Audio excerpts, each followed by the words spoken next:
N24 news channel में आप सभी का स्वागत है और मैं हूं आपके साथ भारती लोधी। आइए बढ़ते हैं खबरों की ओर। ऑल इंडिया मुस्लिम त्योहार कमेटी के मुख्य संरक्षक शमसुल हसन ने लगाया आरोपियों को बचाने का आरोप। 8 दिन से जिला प्रशासन, पुलिस प्रशासन, सामाजिक संगठनों, राजनीतिक संगठनों की नींद उड़ा देने वाली घटना पर सरकार गंभीर नजर आ रही है। ऑल इंडिया मुस्लिम त्योहार कमेटी भोपाल के सबसे चर्चित गौ हत्या और 26 टन गौमांस पकड़े जाने के बाद भी असलम चमड़े के बाद किसी की गिरफ्तारी नहीं होना चर्चा का विषय बना हुआ है।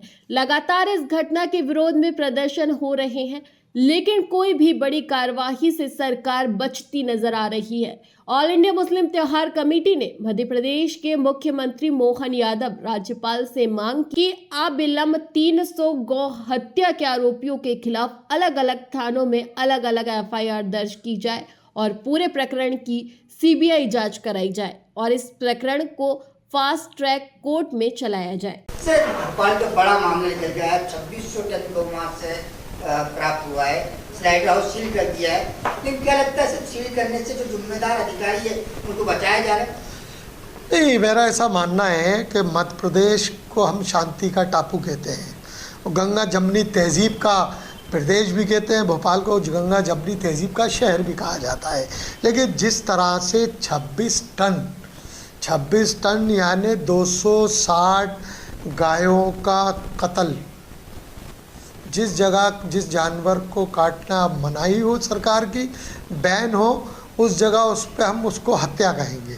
तो 260 गायों की हत्या होना, हत्या कर पैक होकर बम्बई भेजा जाना। और महत्वपूर्ण बात यह कि जब गाय या भैंस या जो भी कोई भी जानवर स्लाटर में जाता है तो उसकी डॉक्टर्स की टीम एक जांच की जाती है, जिससे उससे पता चलता है कि स्वस्थ है कि नहीं है, बीमार है कि नहीं है। इतने सारे डॉक्टर्स की टीम के आंखों से गुजर कर जाना, वो 26 टन गौ मांस का पैक होकर भेजे जाना दूसरे प्रदेश में, ये दर्शाता है कि कहीं ना कहीं असलम चमड़ा ही नहीं, असलम के साथ नगर निगम प्रशासन के बहुत सारे जिम्मेदार अधिकारी भी शामिल हैं, कांग्रेस के तथाकथित विधायक भी शामिल हैं, उस वार्ड का पार्षद भी शामिल है।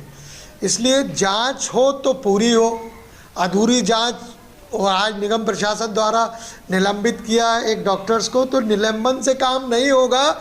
या 300 गाय का सवाल है, 300 हत्याओं का सवाल है। खाली एक निलंबन से या सस्पेंशन से काम नहीं होगा।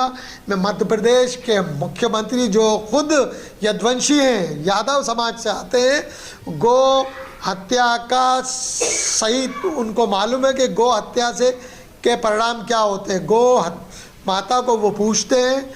आज जिस तरह से एक मध्य प्रदेश में 250-300 गायों का एक राजधानी में बड़ा सनसनीखेज 8 दिन पहले से जो मामला चला आ रहा है, हम चाहते हैं इस पे गिरफ्तारियां होना चाहिए और समस्त खाली असलम चमड़े की गिरफ्तारी से हम संतुष्ट नहीं है।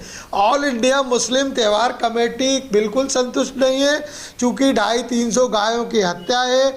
असलम चमड़े ने किन अधिकारियों को, किन विधायक, कौन सा कांग्रेस का विधायक है भोपाल का वो शामिल है, पार्षद शामिल है, डॉक्टर शामिल है, किन लोगों को पैसों का बंदरबाट होता था, उन तमाम लोगों की जांच की जाना बहुत आवश्यक है। और मैं आपको एक ख़ास जानकारी बता दूं कि असलम चमड़ा कोई एक मामूली आदमी नहीं है। असलम चमड़ा एक रसूखदार जो यहाँ से बाय फ्लाइट दुबई जुआ खेलने जाता है, एक जुआरी है, और जिसकी अकूत संपत्ति इस भोपाल में। मध्य प्रदेश के मुख्यमंत्री जी से पूछना चाहता हूँ, मेरा सवाल है कि इतना हारपूल डाल के एक दिन में असलम को जेल भेजने की प्रशासन की क्या योजना थी, इसको भी तमाम भोपाल के लोगों को पता चलना चाहिए। छोटी सी घटना पे PR लिया जाता है और 4-4, 6-6 दिन पे के लिए रिमांड लिया जाता है। राजू ईरानी जैसे छोटे अपराध वालों का 7 दिन का जब PR लिया जा सकता है, तो असलम को एक ही दिन में जेल भेजने का क्या कारण था? जिसके सर पर 250-300 गायों की हत्याओं का आरोप है, इल्ज़ाम है, ज़ब्ती है। मेडिकल जो रिपोर्ट आई है वो उसकी रिपोर्ट के आधार पर एक दिन में जेल भेजे जाना, ये सरकार के माथे पर सवालिया निशान है। मैं आप मध्य प्रदेश के माननीय मुख्यमंत्री से, माननीय राज्यपाल महोदय से ये कहना चाहता हूँ कि अविलंब संपूर्ण जो अधिकारी ऑन राइटिंग शामिल थे उनको सस्पेंशन ना करते हुए, निलंबित ना करते हुए उनको गिरफ्तार कर अविलंब जेल भेजा जावे। दूसरा कि बहुत गरीब कुरैशी समाज में बहुत गरीब लोग हैं, एक दुकान से 5-5, 10-10 परिवार पल रहे हैं। जिस तरह से स्लाटर को सील कराए उसी तरह अविलंब एक अलग से व्यवस्था करे, जिससे कि जो गरीब कुरैश बिरादरी जो समाज है वो अपने परिवारों को, जो गरीब लोग हैं वो अपने परिवार को चला सके। क्योंकि ये जो मीट बेचते हैं, जो आम दुकानों पे मीट का व्यापार हो रहा है, ये बीफ का गोश्त नहीं था। जो बीफ का धंधा करने वाले थे सरकार उन पर मेहरबान है, असलम चमड़े पर मेहरबान है, सब पर मेहरबान है। तमाम मैं देश के प्रधानमंत्री, देश के गृह मंत्री से, तमाम राजनीतिक दलों से, सामाजिक संगठनों से ये कहना चाहता हूँ, ऐसे दुर्दांत अपराधियों को, जो अपराधियों के साथ शामिल होकर गौ माता की हत्या कर अपराध को कारित करा रहे हैं, उनको भी जेल भेजा जाना आवश्यक है। उनके भी मकान तोड़े जाना आवश्यक है। उनको भी समझ में आए कि गौ हत्या कितना बड़ा जुर्म है, इसलिए समस्त लोगों को गिरफ्तार करें। असलम चमड़े की गिरफ्तारी से हम लोग संतुष्ट नहीं। सर, बड़ा सवाल है, मुस्लिम समाज से संबंध हो, मुस्लिम समाज दूर, गौ माता को काटना उसमें क्या नहीं। गो जिस मुल्क में हम रह रहे हैं, जो हमारे नबी का भी फरमान है, जिस मुल्क में रह रहे हैं हमें उस मुल्क की मानना पड़ेगी। अगर हमारे उलमा ने, अभी आपको मैंने वली रहमानी साहब का वीडियो दिखाया कि उन्होंने साफ लफ्ज़ों में कहा है कि गौ हत्या हराम है, गाय का गोश्त खाना हराम है, गाय का गोश्त खाना हराम है, गाय का गोश्त खाना हराम है। हराम है तो वह हम उसको नहीं मानेंगे। हमारे नबी का भी फरमान है कि गाय का दूध मुफीद है, गोश्त मुफीद नहीं है। अगर मुफीद होता तो हमारे नबी भी कहते हैं, लेकिन गोश्त को मना करा है।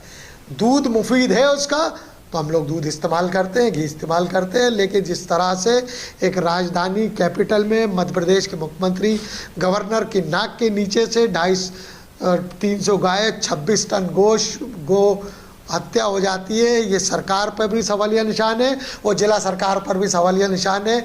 इसमें जो लोग अधिकारी हैं उनको तत्काल गिरफ्तार कर, रासुका लगाकर उनकी संपत्तियों को जब्त कर और उनके मकानों को, जिस तरह मामूली बातों पर मकान ढहाए गए लोगों के, उस तरह इन बड़े अपराधियों के भी मकान, चाहे वो शासकीय कर्मचारी अपराधी हो या कोई बड़ा अपराधी हो, उसके मकान ढाए जाना नितांत आवश्यक है।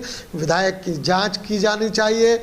उस पार्षद को सब मालूम था, उस पार्षद को गिरफ्तार करना चाहिए, उससे और विधायक को गिरफ्तार कर उनसे भी अलग अलग पूछना चाहिए कि जब मालूम था ये सब यह घटनाएं हो रही हैं, क्षेत्र आपका है तो जिम्मेदारी आपकी भी बनती है।